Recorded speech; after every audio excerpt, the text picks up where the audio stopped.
আপনারা যারা বই পড়বো বলে সঙ্গে অনেক দিন আছেন তারা জানেন উপন্যাসের সাথে সাথে গল্প পড়তেও আমি ভীষণ ভালোবাসি।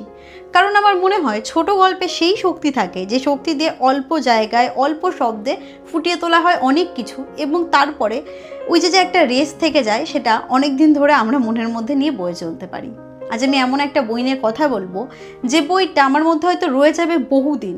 তবু বইটার একটা খারাপ দিক আছে, ভীষণভাবে খারাপ দিক আছে, সেটা হচ্ছে বইয়ের প্রচ্ছদ। বইটা হচ্ছে মাইলো, নাদিম খানের লেখা। অ্যান্ড প্লিজ, যদি আপনি ভাবেন এটা বাচ্চাদের বই আপনি স্কিপ করবেন, প্লিজ 2 মিনিট দাঁড়িয়ে যান। কারণ এই বইটা সব থেকে বাজে দিক এটাই এর প্রচ্ছদ। কারণ এটা দেখলে মনে হয় এটা টিনেজারদের জন্য বা বাচ্চাদের জন্য লেখা। টিনেজার বা বাচ্চারা পড়লে যেভাবে স্বাদ পাবে, আমার মনে হয় প্রাপ্তবয়স্ক যারা বা যারা পরিণত পাঠক তারা যদি এই বইটা পড়ে তারা একটা আলাদা জগৎ, আলাদা দুনিয়া খুঁজে পাবে। এখানে বেশ কিছু ছোট গল্প রয়েছে, যেরকম আপনারা সূচিপত্রতে দেখতেই পাচ্ছেন।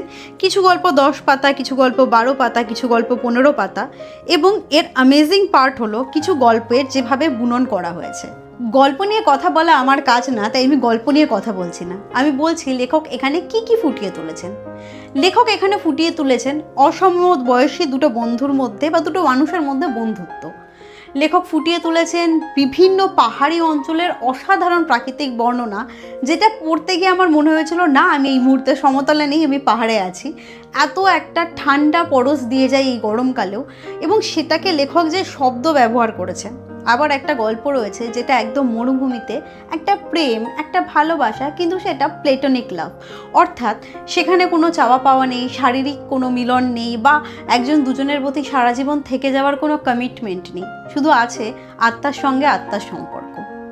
এছাড়াও আরও যে গল্পগুলো আছে সেটা আমাদের কোথাও বোঝায় যে থেমে যাওয়ার নাম জীবন, কোনো একটা জায়গায় এসে স্থবিরতা দরকার হয়।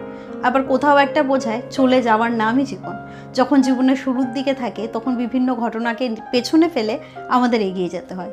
কোনো গল্প আমাদের বলে দেয় এই যে আমাদের চারপাশে যে সমস্ত মানুষরা রয়েছে যাদের আমরা ভীষণ সাধারণ ভাবছি, হঠাৎ করে তারা যদি আমাদের জীবন থেকে চলে যায় তাহলে বুঝতে পারা যায় সে সাধারণ ছিল না, সেই সাধারণটাই আসলে অসাধারণ। অনেক সময় বলে না, সাধারণ হতে পারাটাই অসাধারণ।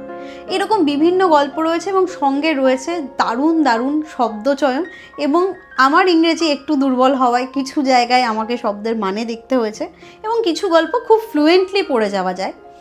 আরও একটা দিক যেটা আমি বলবো, 2-3টে গল্প রয়েছে যেটা বইয়ের বাকি গল্পের তুলনায় একটুখানি দুর্বল বলে আমার মনে হয়েছে। অর্থাৎ বাকি গল্পের সঙ্গে খাপ খায় না।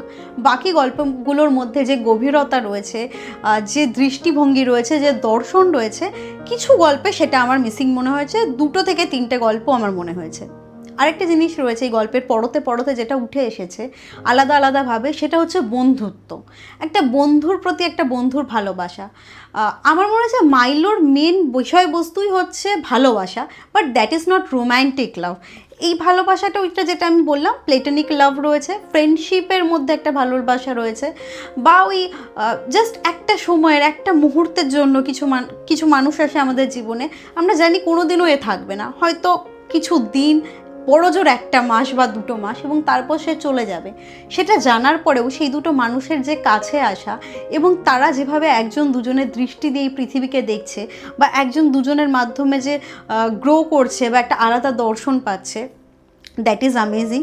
মাইলো বইটা একটা গল্প সংকলন হিসাবে আমার দারুণ লেগেছে, কিন্তু বইটা নিয়ে আমার কিছু যেটা বলবো যে আমার খারাপ লাগার দিক আছে। ফার্স্ট হচ্ছে এর প্রচ্ছদটা আমার মনে হয়েছে কখনোই বইটার সঙ্গে খাপ খায় না। অর্থাৎ বইটা যে গভীরতা আছে প্রচ্ছদ দেখে সেটা কখনোই বোঝা যায় না। এবং পেছনেও এটা লেখা আছে হচ্ছে চিলড্রেন এবং অ্যাডোলেসেন্টদের জন্য। আমার মনে হয়েছে গল্পগুলো যে গভীরতা আছে সেটা চিলড্রেন এবং অ্যাডোলেসেন্ট পিরিয়ডের ছেলেমেয়েরা কখনোই বুঝবে না। হ্যাঁ, 18-20 এরা ভালো বুঝবে, স্পেশালি বুঝবে যারা পরিণত পাঠক। কারণ যে দর্শন লেখক এর মধ্যে দিয়েছেন সেটা বুঝতে গেলে জীবন নিয়ে আপনাকে অনেক কিছু জানতে, বুঝতে হবে, সম্পর্কের ইকুয়েশনগুলো ধরতে জানতে হবে, যেটা আমার মতে চিলড্রেনরা একদমই পারবে না। আরেকটা ভালো জিনিস হচ্ছে বইয়ে ইলাস্ট্রেশন রয়েছে, আর বইটার ডিস্ট্রিবিউটার পালক। বইটার মুদ্রিত মূল্য রয়েছে 250 টাকা। বইটা আমি কাদের রেকমেন্ড করব? আমি কখনোই চিলড্রেনদের রেকমেন্ড করব না। অ্যাডোলেসেন্ট অর্থাৎ 13, 14, 15 এদেরও আমি করব না।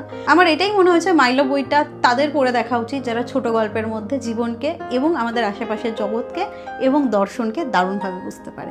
আজকের ভিডিও এখানেই শেষ হচ্ছে। দেখা হবে পরের দিন পরের কোনো ভিডিওতে। ততক্ষণ ভালো থাকবেন, বই পড়বেন।